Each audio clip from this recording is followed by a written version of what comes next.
For 2 decades, SASSI has promoted sustainable fishing and farming practices to safeguard our ocean's resources and our marine ecosystems.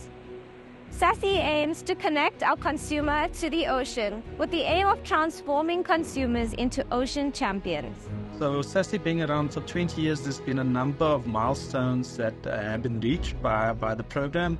I think some of the major ones that come to mind is the matter of how the consumer database has grown over the years. So a lot more people using and trusting the SASSI products. Also in terms of the tools, the useful tools that SASSI has produced to aid consumers in decision-making on sustainable seafood. That has improved over time. And then we can't forget basically how the retailers and suppliers of seafood, all the major retailers, all the major suppliers in South Africa have basically used the SASSI as a trusted source to guide them in their sustainable seafood practices. And it's quite remarkable if you think about it, that SASSI is 20 years old and it still remains relevant today, even more relevant today than when it first started. So I think it's on a good trajectory, and it's been growing from strength to strength. I see a great change in the industry, and I see that SASSI has had a great effect on the culinary industry. I know a lot of people have now used SASSI in terms on menus, and that people understand that this means that people are making conscientious choices about what they're putting on tables for people.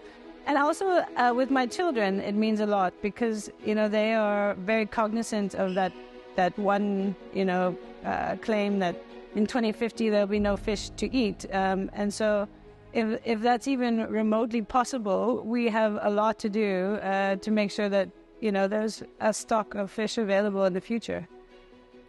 I've had the privilege of managing SASSI for over 9 years.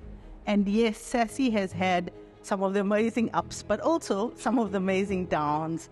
And one of those big challenges has been the ever-changing face of the South African seafood consumer. And SASSI having to constantly reinvent itself, reinvigorate itself, rejuvenate itself to get funding to support the program over 20 years, but also to keep this ever-changing, evolving audience up to speed, environmentally informed, and aware of what is happening around our seafood from production to consumption.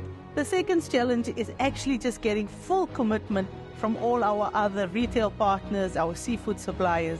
They are committed, but they just need that little bit extra push to start really transforming that supply chain. We've seen some big changes, but we need to make it transformative rather than transitional. Obviously, my vision for SASSI is another 20 years and another 20 years of an effective, meaningful program, changing both South African seafood lovers' minds around how they choose to eat seafood, shifting the industry so that they procure seafood that is sustainable, and making fisheries responsible for their actions.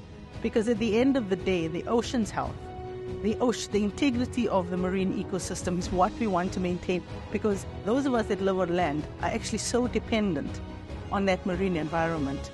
So let's work together like we have the past 20 years to actually create more messaging, better messaging, increase the scope, get more people in, get an entire coastline busy, and then start looking at all our neighbors. Try and find a way where SASSI becomes the norm, where sustainability is the default.